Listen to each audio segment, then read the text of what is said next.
Почему некоторые люди громко чихают? Из цикла топ самых интересных фактов всего мира. Когда некоторые люди чихают, об этом знают все. Возникающая при этом ударная волна шатает окна, будит спящих животных и заставляет близлежащих людей нервничать. Остальные люди утверждают, что они делают это специально. Однако громко чихающие говорят, что желание чихнуть на таком уровне децибел непреодолимо. Почему же существуют люди, которые чихают так громко? Что происходит, когда человек чихает?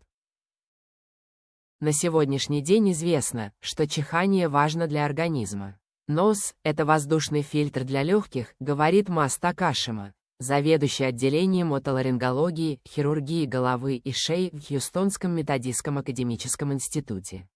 Внутри носа находится плотная сетка из эпителиальных клеток, многоцелевых клеток, встречающихся по всему телу, крошечных волосков и густой слизи. Эти элементы, по словам Такашима, задерживают твердые частицы, чтобы легкие были защищены. Когда эти частицы накапливаются, их необходимо вымыть.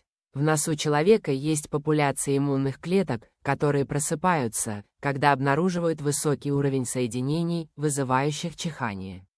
Некоторые химические вещества, которые вырабатываются в результате иммунного ответа, вызывают изменения в слизистой оболочке носа, говорит Шина Крикшанг, профессор отделения иммунологии Манчестерского университета.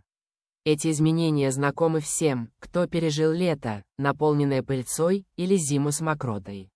Организм вырабатывает больше слизи, нос начинает опухать, а в мозг поступают сигналы через тройничный нерв, который обеспечивает чувствительность лица. Этот сигнал обрабатывается областью в основании мозга под названием продолговатый мозг, лат, маиэленцефалон, медалла облонгата, что приводит к рефлекторному сокращению мышц. Все это приводит к чиханию. Но хотя причины чихания различны, нет никаких причин, по которым вирус должен вызывать более громкий чих, чем пыльца трав. Что делает некоторые виды чихания громче?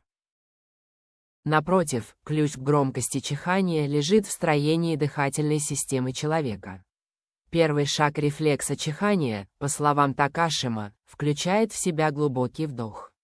Человеку нужен воздух, чтобы все выдохнуть. Пока воздух всасывается в легкие, голосовые связки плотно смыкаются.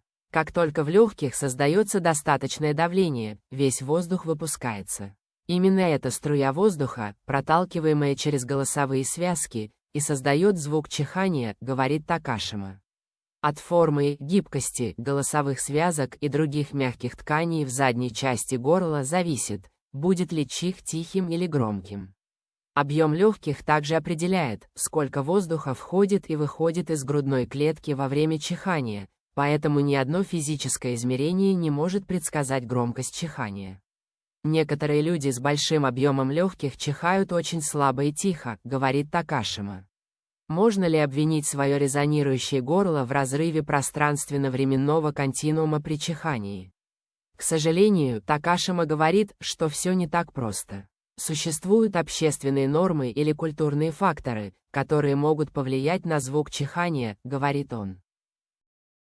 Как чихнуть тихо?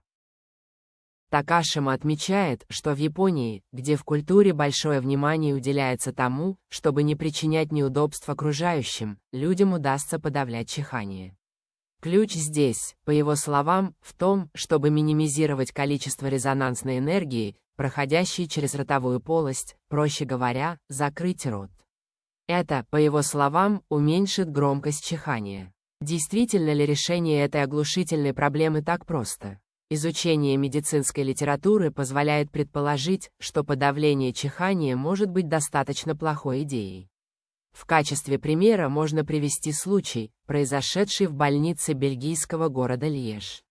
Во время пика пандемии COVID-19, когда громкое чихание не приветствовалось на публике, 38-летний мужчина сообщил о боли и отеке на лице после того, как сдержал чих.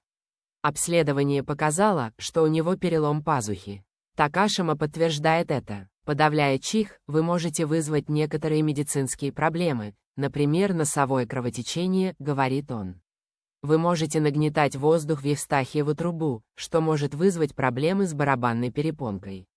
Но в следующий раз при обнаружении соринки, щекочущей горло в библиотеке, или же когда рядом уютно спит домашний питомец, есть альтернатива громкому чиханию. Бывают случаи, когда вы не хотите устраивать показательное выступление или стараетесь сделать это как можно тише, говорит Такашима. Держать рот закрытым, когда чихаешь, определенно поможет. Видео подготовлено при участии команды периодического интернет-издания Жаш Клаб и при совместном использовании алгоритмов нейронных сетей и искусственного интеллекта.